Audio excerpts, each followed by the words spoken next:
The story of Gachagua, Rigathi, the story of Rigathi is like a soap opera during our time. Nowadays they call it Afro cinema. Uh, those of my age and younger than me slightly will remember The Bold and the Beautiful. This is a story that you'd think it is ending, but 2 years later you'll still find it is continuing.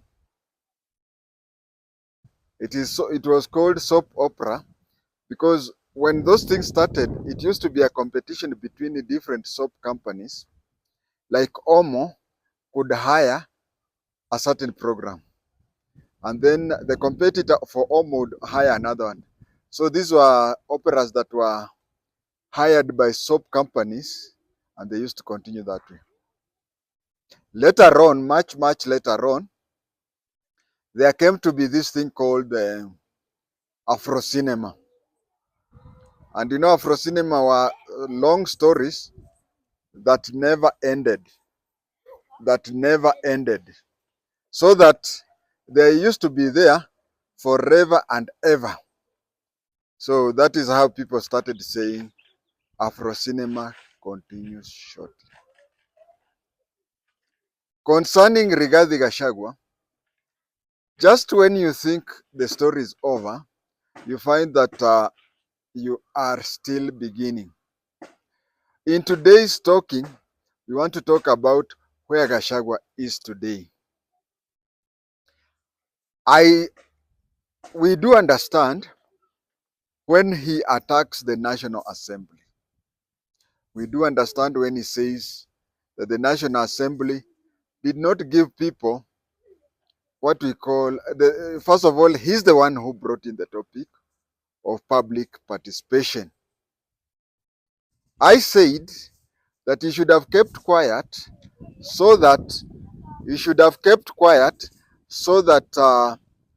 later on when he takes the case to court, he can say that there was no public participation. But what did he do? He talked earlier. When he talked earlier, then they hastened the public participation. But then the question of public participation will be simple. What is enough time for public participation? Is it 2 minutes, 2 hours, 2 days, or even 2 years? Remember, the National Assembly has a time limit. It had to dispense of the case in a certain time limit. So if you give a lot of time for public participation, then you still come out that they have not sat down. There'll be time bad when time comes for determination. So there is that thing of deciding how long is the time public participation. There is also the question where he has risen the topic that he was elected by 7.5 million, and he has come up with the figure of the people who participated in public participation, those who voted to say he should be impeached or he should not be impeached. He's saying that there were so many people, and those who signed the impeachment forms were very few. I'll come to that. I know he's a thick-headed person. And thick, or can I use a better word? He's a strong-willed person. And strong-willed people, they have advantage, yes. They have advantage of when they're determined on something, they go for it. But then again, the problem with strong-willed people is that even when something is obvious, when they have decided to disregard, they'll still disregard that thing. The constitution and the practice has been there that we have some constitutions where it is an offense not to vote, or can I say, in those jurisdictions, voting is compulsory. We have other jurisdiction where if voting is done and the turnout is low, then those jurisdiction disqualifies that whatever. But in Kenya, any election, be it MCA or be it presidential, if 3 people vote, 2 will vote on this side and 1 will vote on the other side. So according to Kenyan constitution, if people do not turn up for voting and only 3 people vote, the candidate who gets 2 votes is elected. So he's using something that is not there. But if he so wishes, he can still bring it up for constitution amendment, and if it is amended, it will be so. He has also talked about him being voted for, him being voted by 700, so not 7.5 million voters, and he's saying, how can the will of 7.5 million electors be changed by the will of very few people? The constitution is clear, the Kenyan constitution is very clear, that to remove him or to remove the president, it has to go as per what the Senate will decide. If the Senate decides that he be removed, he'll be removed, irrespective of whether he had even 14 million people to vote for him. And he's saying that he has what do you call? He has mandate for 5 years. No, he's wasting time talking to the wrong people. He should talk to the senators and convince them to turn down just like they did with the Kericho governor. No, Kericho governor will have to go back with those people, with those MCA.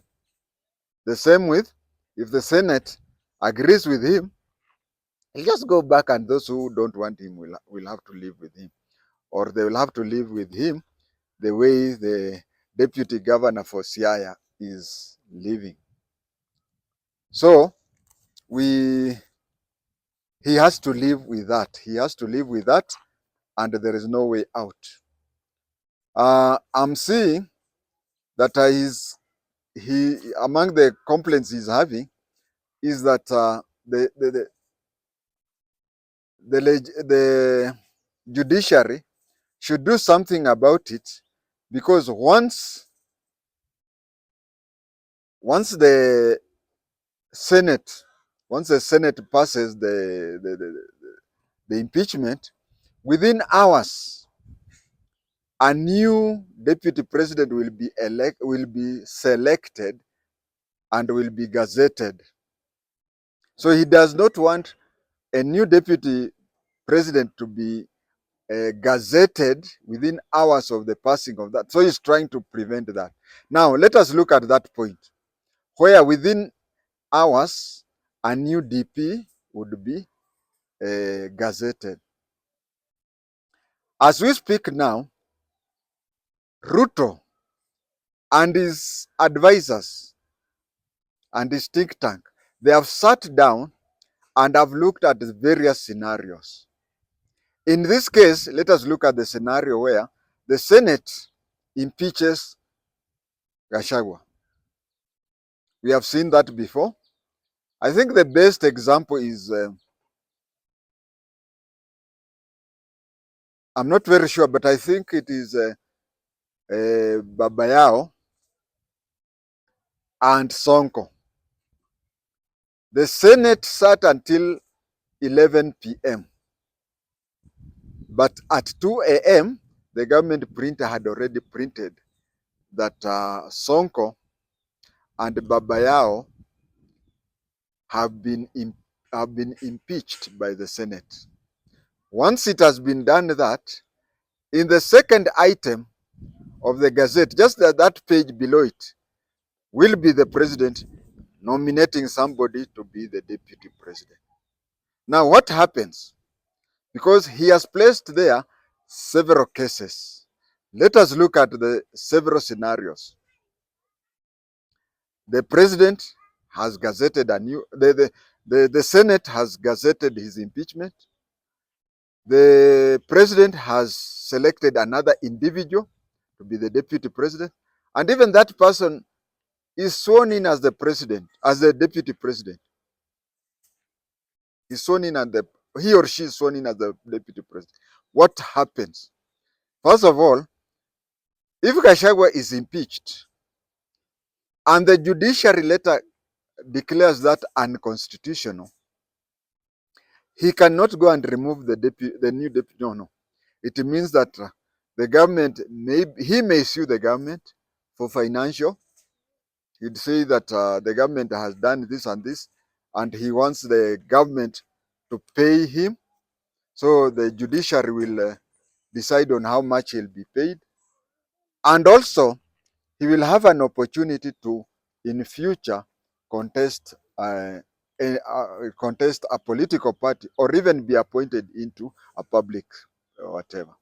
So that is what will happen in case another person occupies that office and the Supreme Court or the judiciary later decides that he was unfairly treated, and he'll get some money there, depending on what the judiciary will decide. So that is why he's concerned that there is a possibility that within hours of that, he'll be time barred. You will see that he started his case on Monday. He started the case on Monday, and that is why I'm looking at it. And that is the beauty of being an intelligence officer. You know, an intelligence officer, it's just like you are looking at something on TV with a remote control. Una push mbele, una push nyuma, you do that, and even the actors don't know that you're watching them. He took a case to the judiciary on Monday. The judiciary, of course, will call the people concerned. The case will, at the earliest time, the case will start, let's say, on Friday. When the case starts on Friday, on Wednesday, that is 2 days before the case starts, the judiciary, not the judiciary, the Senate will have started talking. So that is something that we call time barred.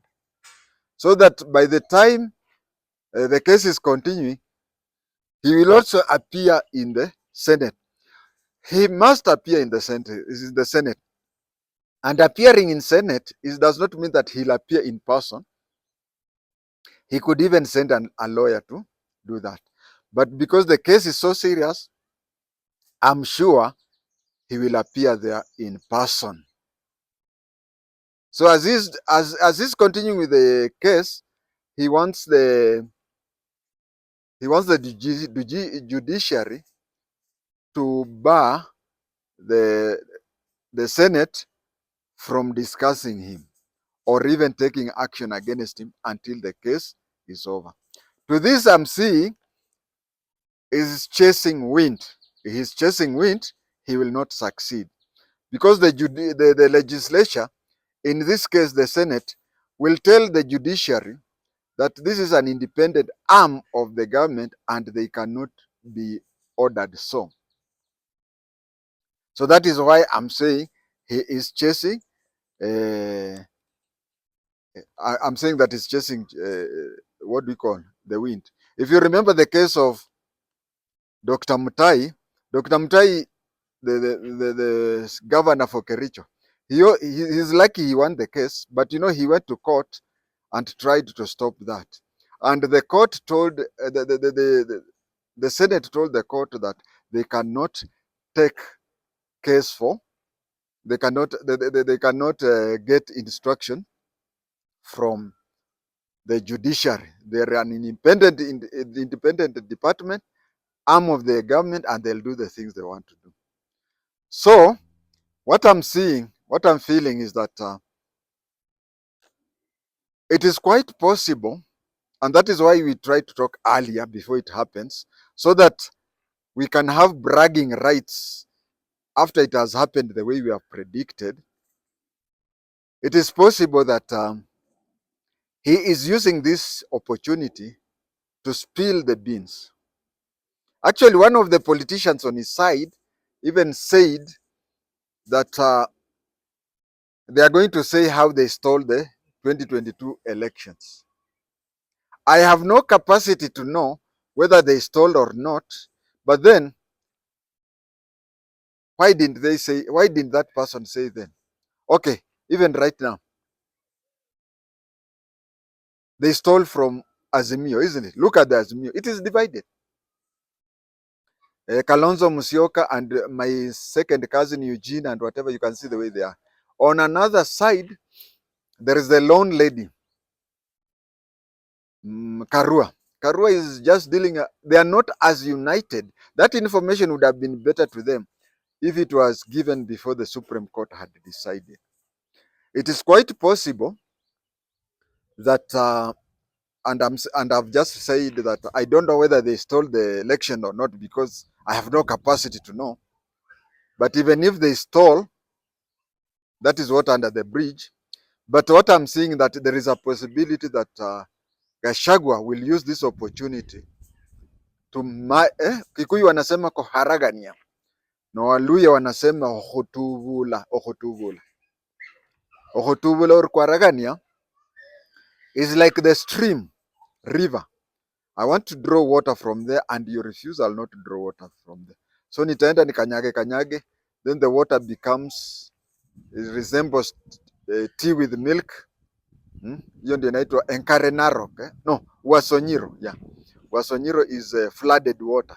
You see, flooded water resembles tea with milk. So it is just a situation where he may reach somewhere and Koharagania or Hutuvula, where he gets water that way, so that you have stopped me from drinking and I'll stop you from drinking. If it is true that they stole elections, he will go ahead and disclose that. But then I do not rule out the possibility that he will say everything, he will do everything and whatever. And then, just before the Senate votes, he will call a press conference and resign. You see, this system of pulling the impeachment case for a very, very long time, it has happened in the US twice. At first, it happened with somebody called Taylor. He was the president of the US. Before he was impeached, and he knew that he was going to be impeached, he resigned just in time.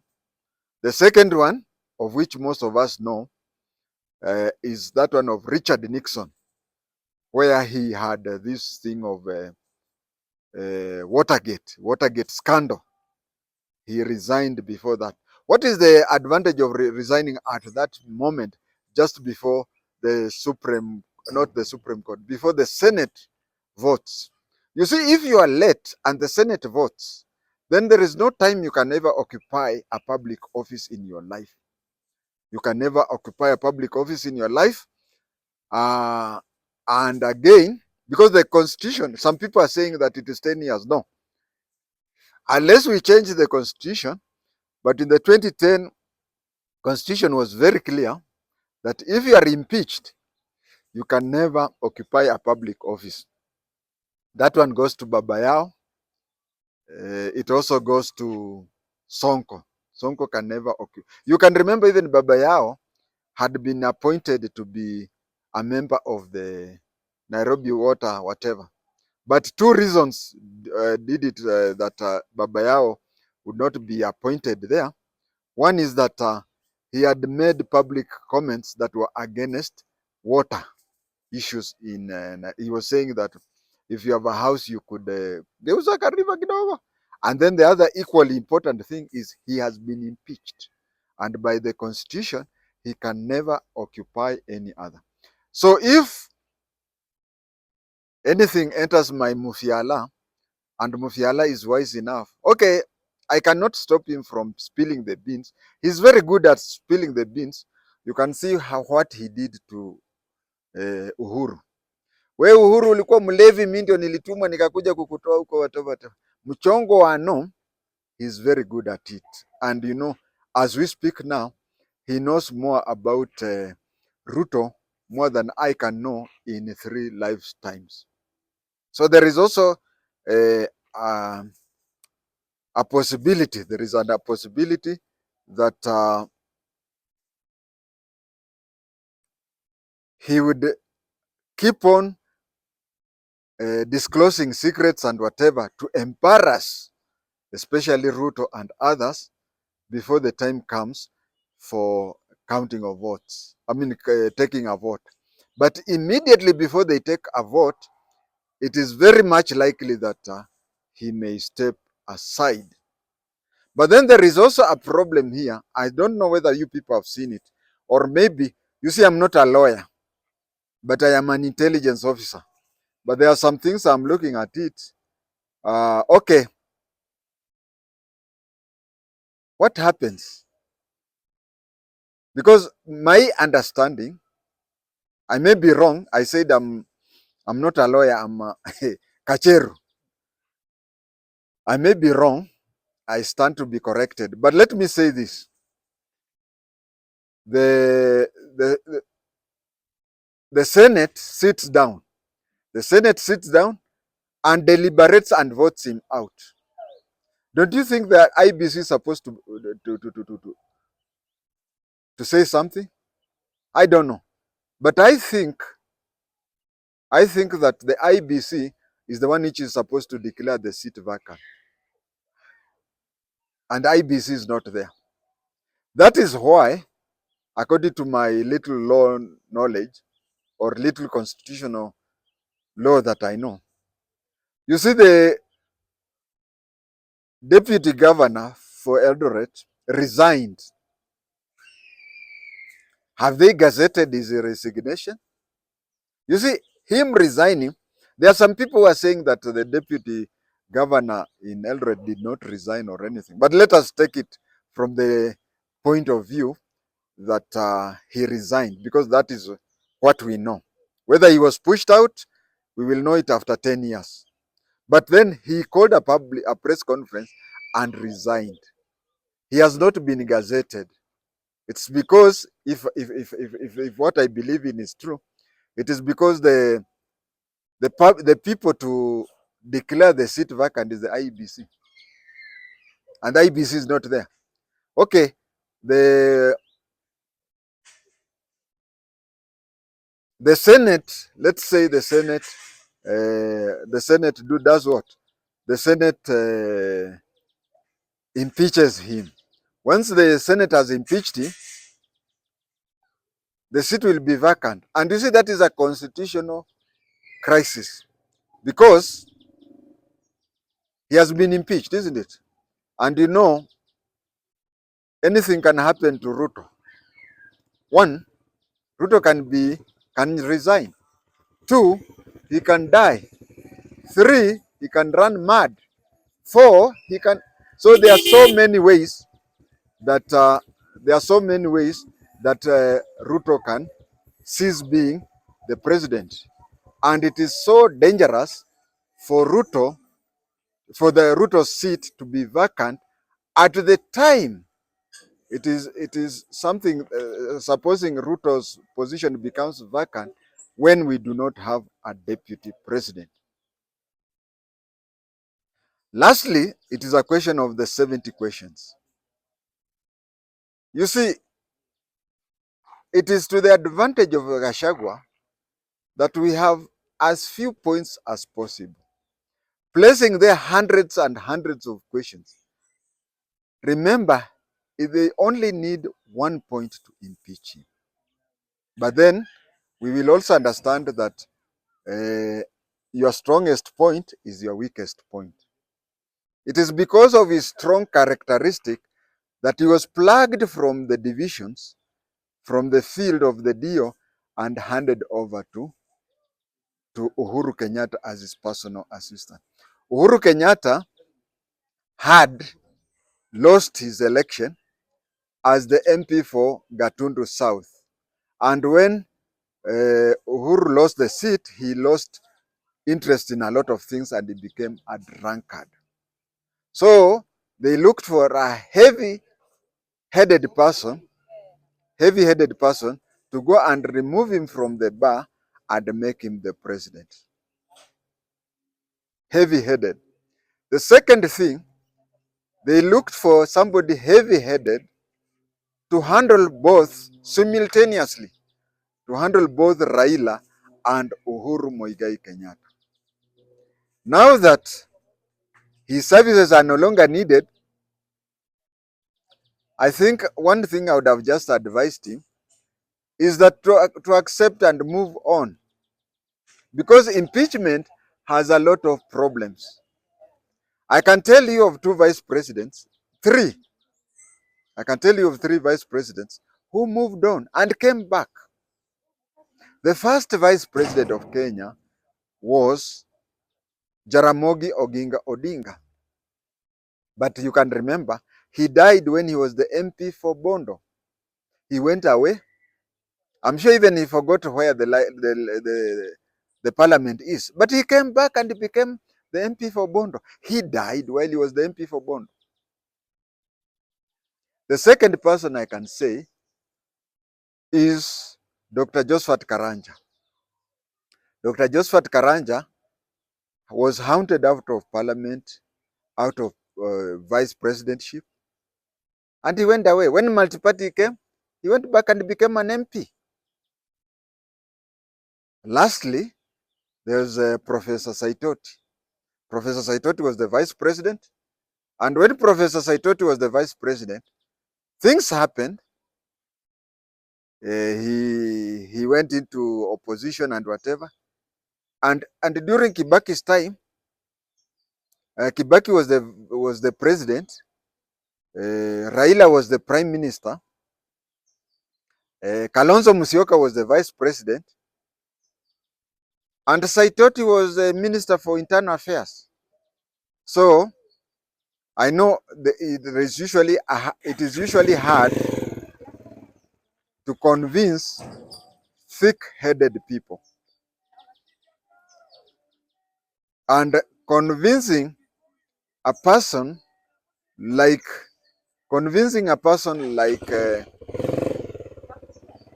Gachagua or any other thick-headed person is not an easy thing.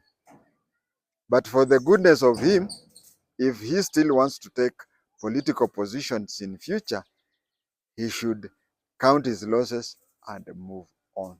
Thank you.